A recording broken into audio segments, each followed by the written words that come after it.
দেশের মাজারগুলোতে নিরাপত্তা জোরদার করা হয়েছে বলে জানিয়েছেন প্রধান উপদেষ্টার প্রেস সচিব শফিকুল আলম।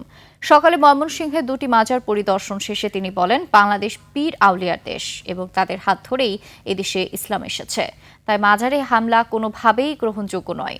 এ সময় পুলিশের মনোবল বেড়েছে মন্তব্য করে প্রধান উপদেষ্টার প্রেস সচিব জানান, উদ্ভূত পরিস্থিতিতে মাজারের নিরাপত্তা আরও জোরদার করা হয়েছে।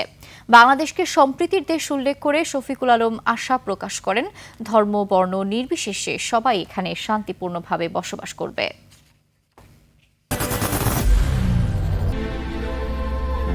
I am Ox. বাংলাদেশ সম্প্রীতির দেশ। আমরা কোনি সব মত পথ যাতে একসাথে, সব মত পথের মানুষ যাতে একসাথে থাকে, হারমোনির সাথে, সম্প্রীতির সাথে, সেটা আমাদেরকে দেখতে হবে। আপনি যেটা যদি মনে হয় যে না এই জায়গায় আমার যাওয়া ভাল লাগছে না, আমি এটা নেই না, আপনি যাবেন না, কিন্তু তাহলে আপনাকে তো রেসপেক্ট করতে হবে। প্রত্যেকটা ধর্মীয় পথকে আপনার রেসপেক্ট করতে হবে। হ্যাঁ, যে আপনি যদি উনি মাজারে যান, তার মাজারে যাওয়াকে আপনার রেসপেক্ট করতে হবে, আর যিনি মাজারে যান না তাই সেটাও রেসপেক্ট করতে হবে। এটার মাধ্যমে তো আমরা একটা ভালো বাংলাদেশ, নতুন বাংলাদেশ তৈরি করতে পারবো।